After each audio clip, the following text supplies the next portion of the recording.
Well, thank you for being here today. I'm glad to be here. Yeah, and thanks also for taking the time for the interview and making it all the way from Essen to Berlin. We're really excited to have this interview with you today about decolonizing the museum. I'm excited to be here. And to start the interview or this conversation, maybe you could tell us about the work that you do. Okay. A lot of the work that I do focuses on how objects are interpreted and reinterpreted over time. It's a kind of an approach that's called Biography of Objects, where you think of an object does not have just one meaning. It has multiple meanings in it, and it changes over the period of its life, kind of like a person. A person is going to go through different stages at different points in their life, and an object does the same thing. And so some of the work that I've done previously when I was in the United Kingdom looked at objects that were collected by a man named Frederick Horniman, and I'm going to be talking about him every once in a while, in the Horniman Museum, which is in London, during trips he took around the world. And he collected objects in India, what is now Myanmar, Egypt, all over the world. He visited a number of countries over the course of 2 years. And how these objects changed, even the meanings and associations with these objects changed even within 5 years. They went from, he's buying tourist art. He's not going out there, he's buying bigger things also and sending them back, but he's also going into tourist shops and buying tourist art. So these things started out as tourist art. They get into the museum, he ships them back to the museum that he had, and the museum is still there, the Horniman Museum in London, it's in South London. And now they're displayed then to represent different ethnic groups. And then visitors come through, and there's a nice visitor account from the year 1896 and 1897 talking about looking at these things and how this person is now interpreted. And so, in the matter of 3 years, these things have gone from, sitting on shelves in tourist shops to being part of museums and museum displays to now being interpreted to represent these cultures that they came from. And so that's something that I've worked on before. And right now I'm in Essen. I'm an international fellow at the KWI, the KWI in Essen, and doing the same approach, but looking at netsuke that were collected in the turn of the 20th century, probably right around 1901, 1902. I think one was collected in 1906 in the Folkwang Museum in Essen, which is primarily thought of as an art museum. But they have about 1,700 objects that they would call, I think they call them world art. And they were collected mainly in the early part of the 20th century. They really haven't been collecting these things since about the 1960s. And they're still, and I'll talk more about them, they're still kind of learning what some of these things are. And I'm looking at some netsuke that have been in 3 different exhibits in the past 10 years, so since 2010. And they're in a current exhibit now when the museum reopens. And how these netsuke, even in the past 10 years, have gone through quite a bit of change of interpretation. They're interpreted to be as part of the original museum because they were in the museum when it opened in 1902, but then they're interpreted to be kind of representation of Japanese style. And in an exhibit that's there right now, they're representing all the information about their provenance is stripped away. There's no labels in the gallery that they're in right now, and they're just there to kind of represent animals and forms of animals. And so again, so these things have changed even in the past 10 years. And so that's something I really argue is that objects change, the meaning and associations behind objects change quite a bit. All right, and speaking of collections that you've mentioned, I think everyone knows that museums in the West or in the Northern Hemisphere have great big collections of many objects that came from other places. Maybe could you tell us how these objects got there? Yeah, so I'll mainly talk about my period, which is kind of collecting in the Colonial Period. And there's can't really point to one way that they got there, and I'll talk about Horniman again in a second. But they could have gotten there a number of ways. I know there are a number of documented cases of, I'll talk about I know British museums pretty well, but I know there's a number of cases in British museums and in museums in Europe as well of things being collected on during campaigns, during battles. And there's a number of examples from all over the world: China, Southeast Asia, Africa. We'll talk about that a little bit later on. The Americas. So there's examples of that. People just going off on these expeditions, grabbing things when they saw them, grabbing things that they probably recognized their form. They weren't necessarily grabbing things that they didn't recognize, grabbing things, oh, this might be valuable, bringing it back and then giving it to a local museum or giving it to a museum there. I know the case, like when I talk about with Horniman, he didn't pick up a gun. He was a tea merchant. He was a member of parliament. He was a museum founder. He ran the Horniman Tea Company, which was considered the largest tea company in the world in the 1890s. So he was incredibly wealthy. But he's going around buying things, like I just mentioned. And he's not necessarily questioning where they came from. So I know when he goes to Burma, now Myanmar, goes to Burma and buys a number of things, doesn't really question where they came from. And the British had just had just overthrown the Burmese monarchy just a few years before he was there. And so there's all these items kind of up for sale that he doesn't really question where they came from. I know we talked about this. An example that we can use as well is Horniman. And we'll talk more about these things as well. Horniman has, and the Horniman Museum still has, what are called Benin bronzes, materials that came from the siege of Benin in Africa in 1897. And Horniman got them through a dealer. And so he's not picking but he knows that they were acquired during this battle. And there's a description in a museum annual report basically saying how he got them and how they're considered really rare. And it's very overt, talking about how, these are the last things that were saved before the city was destroyed. And so in some ways, it's arguing that he's there. He says he's there preserving things, but he's taking objects that were looted. And museums all over the world have these things as well. And we can talk more about that as well. And I'll talk about, and I know Folkvang has one, and they're questioning how they're going to start interpreting it at some point. Yeah. And so there's a difference between grabbing objects and taking them, but also acquiring them. Acquiring them and paying for them, exactly. He paid a dealer. He went through dealers quite a bit. And so, yeah, so there's not necessarily one way, but again, some of these objects came from very questionable sources, came from campaigns, came from, as a result of war, as a result of colonial violence, basically, as overthrowing governments, there's a number of cases of, during the Opium Wars in China, of British soldiers going through and basically just looting everything they can.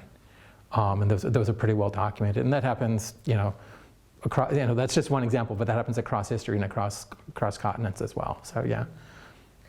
And some of these objects are now in collections, and some of these collections are being described as ethnographic. Exactly. Yeah. Can you tell us what ethnographic means? And that's a really fun and difficult question to think about, because the word ethnographic only comes into the English language in the early part of the 19th century, and so it's there to basically describe. It's a way for people to think about describing how they're describing other cultures. And this idea that you can describe other cultures, and there are efforts later on in the 19th century of going through and cataloging cultures. There's a number of exhibitions in Africa, the Torres Strait, in the Torres Straits in Southeast Asia as well, with this idea that you can catalog cultures, catalog races, and then basically define them based on attributes, color of skin, height, things like that, things they might wear. I know there were a number of examples, some of my previous research in Southeast Asia, cataloging Burmese peoples basically by what they wore. And basically saying you can spot a Burmese, you can tell what ethnicity they are by just basically what they wear. And I know, I'll talk about him as well, because I talk about him a lot. Horniman bought a number of things that were there to describe, in his museum, there to describe ethnicities and catalog ethnicities. He bought some paper mache heads that are just about this big, maybe about 6 inches in diameter, that had cast marks on them, and he thought it was that had marks on them, that they thought were cast marks, that they thought you could read these things. And it kind of gets to the idea of decoding. You can decode these cultures. You can understand these cultures by looking at their marks, looking at their clothing. And that's not what they are at all. These marks on their head, they're representing more religion and religious affiliation. But Horniman thought they were caste, interpreted them as caste. And it's a really good question where he got that idea, because I don't know how he came up with that, but that's again how they're interpreted. And so that kind of gets into this idea that, so those ideas are, these objects are taken back to Western museums, again, in the UK, in Europe, and they're used to describe ethnicities, used to describe groups, basically saying, like I said, you can tell a person by maybe the way they comb, maybe the way their hair is, or the way what the clothing they're wearing, and it's this way to kind of think about catalog and ethnicity. We would call them ethnicities, but yeah, they would probably refer to them as races, and so that's kind of where it's going. And there are a number of examples of that, a number of examples as well of there were people on display in museums and in places like the Chicago, I'll go back. The Columbian Exhibition in Chicago in 1893 had people on display. The World's Fair in Belgium in 1897 had people on display. So again, it's there to kind of this idea that you could decode and tell and look at, describe ethnicities through just a few traits. Yeah. And what do you think? How these exhibitions and collections reinforce colonial stereotypes, for example? Yeah, I mean that's it. Like I just mentioned, I mean they're reinforcing these ideas that you can tell groups of people apart by clothing or by what they're wearing, what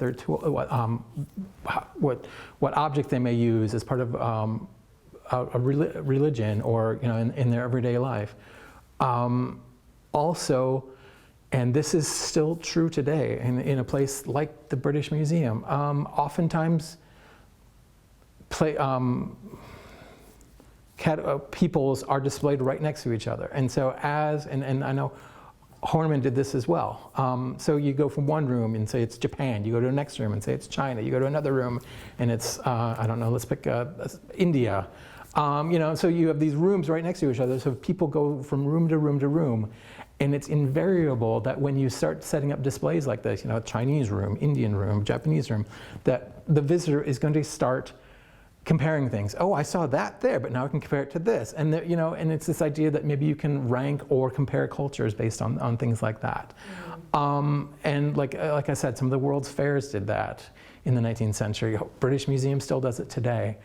I know, again, I'll talk about Horniman. I have to say, I like Horniman, but his practices in the 19th century leave a lot to be desired. He had, Indian and Ceylon rooms. He visited India and Ceylon. So he had Indian and Ceylon rooms from things that he bought there. He had a Burmese room. He had an Egyptian room because he went to Egypt. He also had, and this is not very nice at all, he called it the Ethnological Saloon. So it's basically any group that didn't necessarily warrant their own room. And they're all grouped together.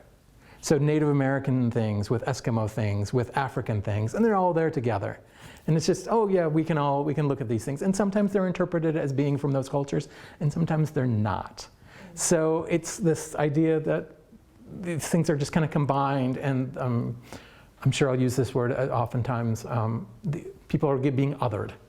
They're being, oh yeah, they're the other. They live over there. Now we can figure out how now we can learn these things about them. And Horniman was guilty about that, but museums are guilty of it today. Coming back today, for example, because these objects, and I would also like to know if you consider, for example, human remains as part of these collections.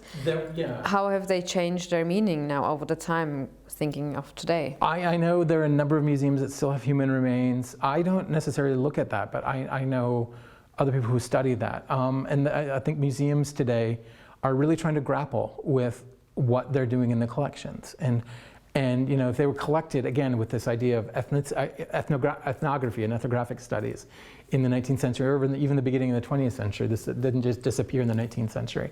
People are struggling on what to do with them. And I know there are acts, and I'll talk more about this a little bit later on, but there's things like in the United States, the NAGPRA, which is a federal law that was put into place a little over 30 years ago, which has to do with identifying and returning Native American grave materials. And that is one kind of responsible way to look at this, looking at identifying and returning if if these things can be properly identified, and that's a tricky question. We'll talk more about that, because some of these things were just brought to museums and dropped off. I worked at a museum a few years ago that had 3 skeletons in it, and they weren't really sure where they came from. And so these things, And they just kept them. they've kept them because they don't know necessarily, for lack of not knowing what to do with them. So it's a really tricky issue. And I know when I was there, and this is 20 years ago now, so I can't speak to whether they're there or still not. And I know they've moved buildings as well, so I don't know if they're actually still there or not. But I know they were trying to identify them and trying to figure out exactly what to do with them. And I know they were working hard on that. And actually, at the time I was there, they hired a NAGPR specialist to come in and help with this process. And I'm certain by this point in time, that's just, like I said, 20 years ago, that they've figured out some sort of resolution to this that would satisfy people. Yeah. Yeah. And what do you think, like these objects, for example, everyday objects that were, either grabbed or bought hundreds of years ago, what kind of meaning do they have now in these collections? Yeah, and that's something we really need to think about. And that's because, like I said, sometimes the museum, like I mentioned before, things were just brought to museums and dropped off. Or, and I've used a couple of examples, not only of things that were looted during wars and campaigns, but human remains or things like that. And I think that is the real struggle right now, and kind of probably the trickiest and most contentious issue in museums right now is this idea of decolonization and thinking about and trying to figure out how to properly think about these objects, try to properly look at the context of the objects, figure out, okay, well, we have it. Where did it come from? Because in some cases, that's a very difficult question. And I know museums are really grappling with that right now. And how do we deal with it responsibly? Can we determine, is this a material that was looted? Is this a material, is this a grave good? And if so, would it be proper to repatriate it? How do we deal with that? How do we reach out to communities that maybe where this object originated? Places are really struggling with that right now. And so that's this idea, is thinking about, that's this kind of idea of decolonization, is thinking about context. When I've heard this word used a few times, and I think it's a good way to think about decolonization, is the word context and recontextualization. Thinking about, okay, these things are there, maybe we've interpreted them for 100 years, 150 years, but where did it come from? How do we add another, how do we find out where this thing originates, and how do we represent that in a responsible manner? And so that involves, conducting research on what's called in the museum field provenance. Where does it come from? Thinking about how was it acquired? Not only how it was acquired, but I can talk about this as well. Like the Folkwang, the museum where I'm currently doing research, does have a Benin bronze. And I believe this is going to be, the description of this is going to be included in the materials as part of this.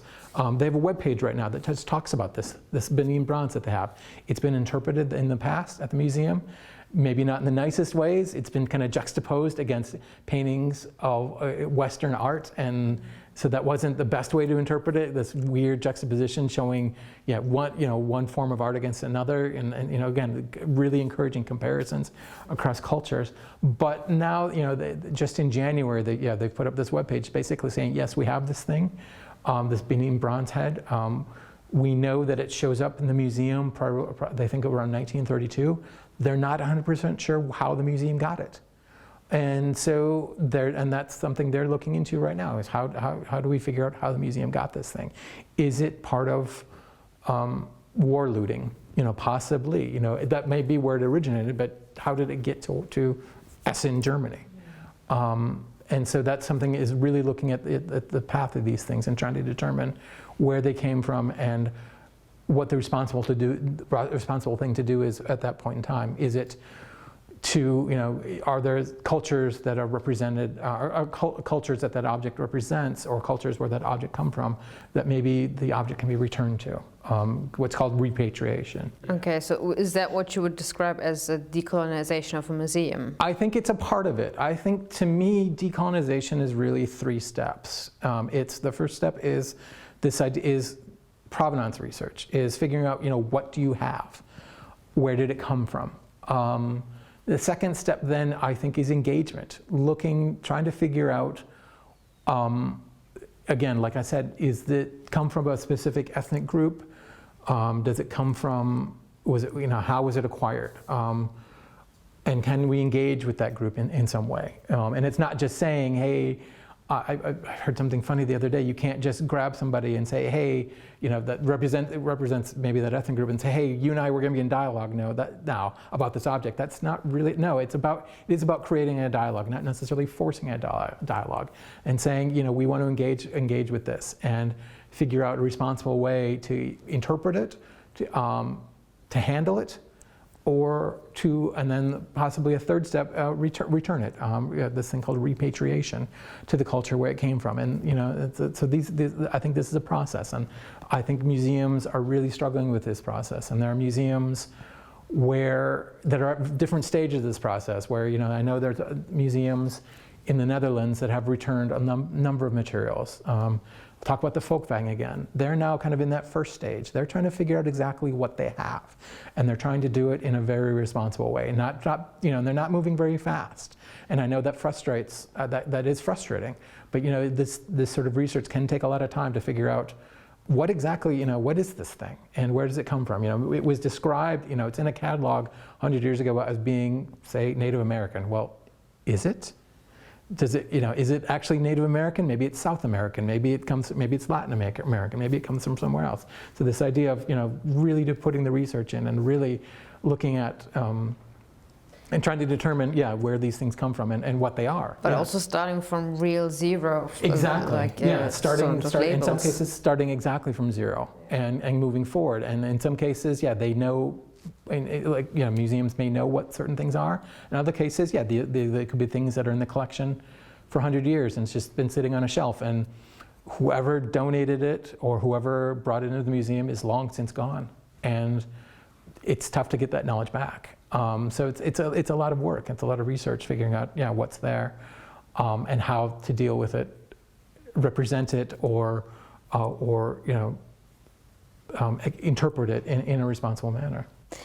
And could you give us some examples of some museums that are sort of embracing or really encouraging this process, and maybe even some museums in some places that are constantly ignoring this matter? Yeah, I know there are museums have been really criticized for ignoring it, and I know the Humboldt Forum here in Berlin has been criticized for ignoring it. I know the British Museum, I've talked about them a few times, has been criticized for basically ignoring it. And I know as well, one of the big debates in the United Kingdom right now as well is the Victoria and Albert Museum in London, which is in some ways engaging, but not necessarily engaging in a responsible manner. They're doing research, but they're also saying, well, we won't return anything. We'll consider giving it out on something like a long-term loan.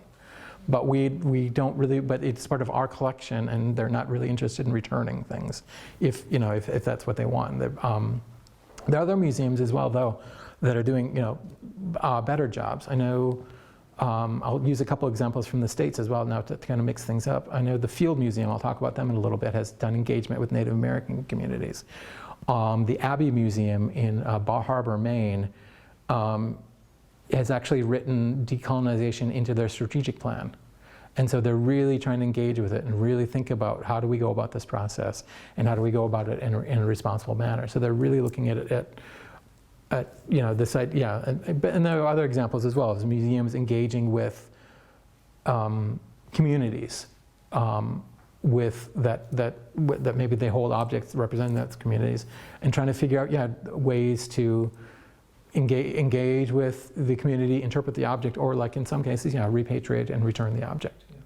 And And what can be like the explanation of just refusing, even considering giving something back? That's a really good question, and in this case, I don't want to necessarily speak for some specific museums or put words in people's mouths, but I know there are museums that say, yeah, we've acquired these objects and they're now ours, and we are the ones who are taking care of them, and kind of that's it. Yeah, full stop. We don't want to engage. We might engage with it, but not return them. These are part of our collection, and I think that is troublesome in some. That is trouble. That's a very troublesome stance in that it doesn't necessarily. You may be ignoring how groups want to be represented, or how these objects may be thought of within a specific group. And so that can be very troublesome.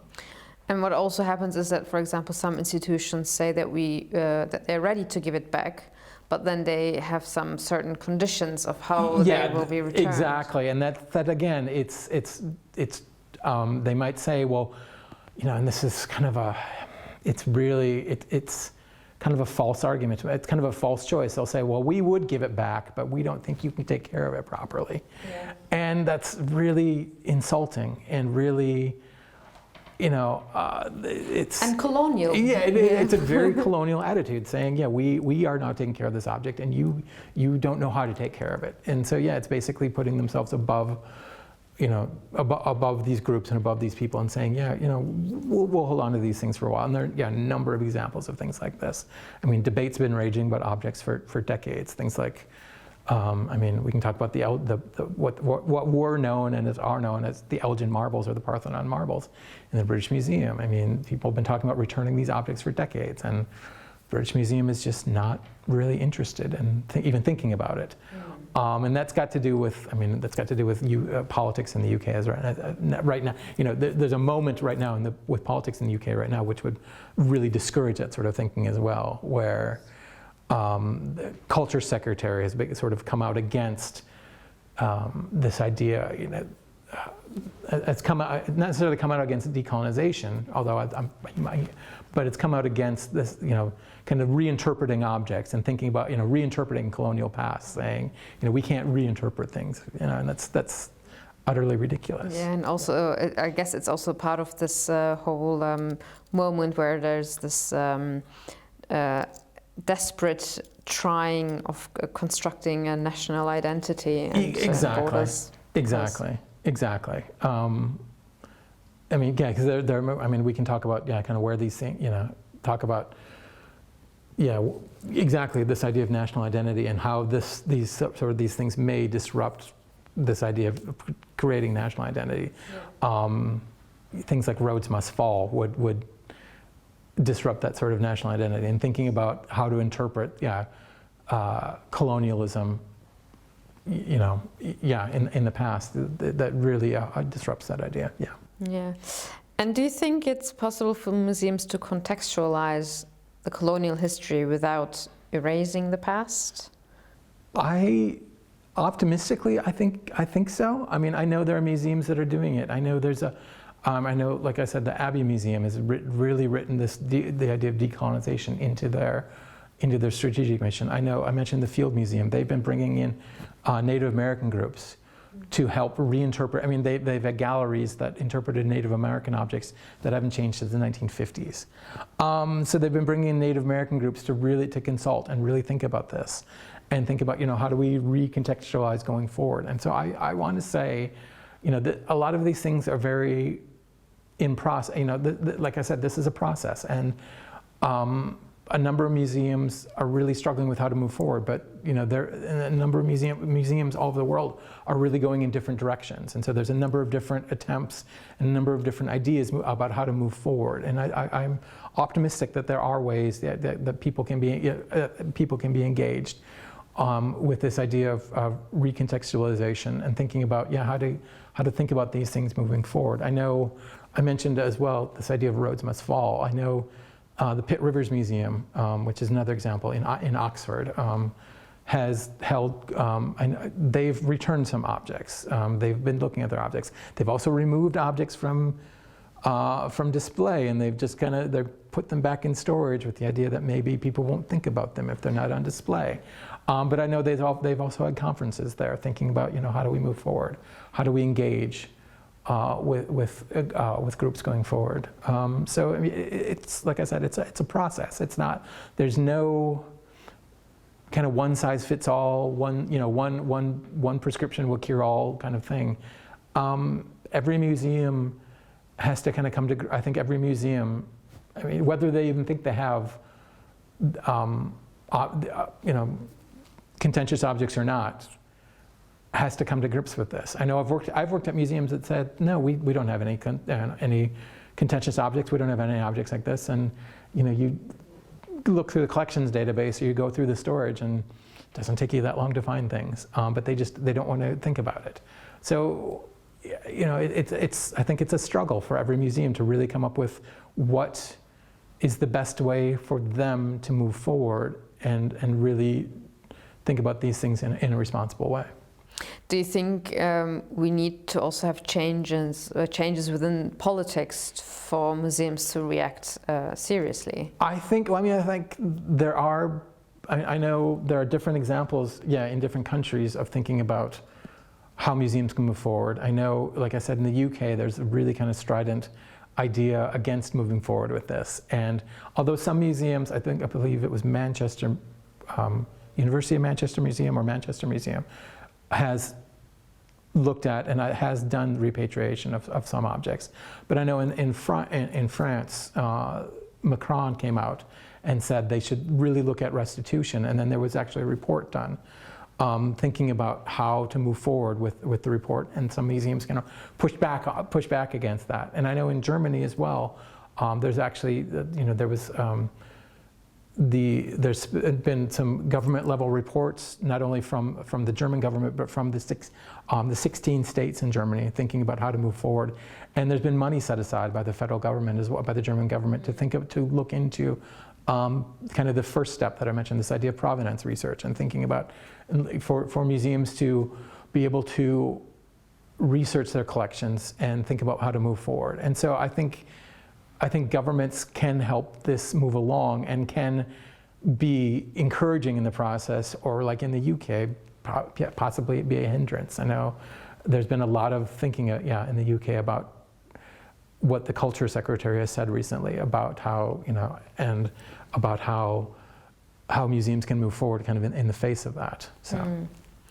And do you think it's possible to compare different European countries within their debates? Do you think some countries are a bit more progressive than others? Like I said, I think the German government has set aside money to do that. I know the French government wrote a report.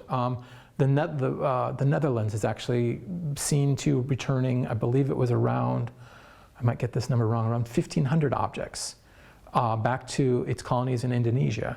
And so I think, there are different approaches, and some governments are really thinking thinking forward on this, and thinking about how they can help museums and how they can push, help this process move along. And others are really holding back. And again, I'll use my own country as an example. We had there's a national law called NAGPRA, which is about grave goods and repatriation of those grave goods, and that's over 30 years old now, and that's a federal law, and museums are expected to comply with it. And to that end, museums hired NAGPRA coordinators and people to really go through their collections. And so I think governments can help with this process, and it's frustrating to see other governments trying to stand in the way. Yeah, wow. And you've been talking a lot about also communities taking part in the politics of museums. Could you also elaborate what you think is necessary to deal with this matter in a sensitive way? I think it is about, I think it is about this idea of engaging with communities, and that could be communities that are represented in the collection. It could be communities that are just down the street, and thinking about how to interpret these, it's not only about interpreting the past, but thinking about how do we think about ourselves. Museums are oftentimes about how we think about ourselves. So how do we think about ourselves, and how do we come together? I know we were talking earlier before we started filming about Leicester. I know Leicester has, which is where I'm currently based right now, Leicester in the United Kingdom. Leicester has done work with local refugee communities. The Leicester Museums have done work with local refugee communities, bringing them into the museum and actually reinterpreting objects on display. So I think there is a lot of work there, but I think it is about, it's about museums wanting to go out and do and do the work, and it's hard work trying to figure out, how do we find those people, how do we find the people who are represented, and how do we engage them in a mutually beneficial dialogue, but I think it's well worth it, going forward. To think about how we can interpret these things. Thank you. Oh, I should mention as well, I'm a white person. I'm from the States. I'm from a position of somewhat privilege, and so it's hard for me to sit and say museums have to be doing this. But I think it is about engaging underrepresented communities, and finding ways to bring underrepresented communities into the museum, which are probably white, in a number of cases, white colonial institutions, and do engagement. I think that's really, really important, and I think it's really responsible. It's what responsible museums should be doing. Thank you very much. Yeah, thank you so much for this interview, and also for all your input. It's been great. Thank you. Thank you. And also thank you for reflecting, yourself on this as well. I know it's hard for me, to kind of sit from this position, and say, we need what we need to be doing. But it is about engagement. It's, I've engaged with communities in my previous work, and we've all kind of come away better for it. So I'm optimistic that can be, kind of a model of how to move forward. I think some optimism is always good. Yeah. Thank you so much, Brian. Thank you very much.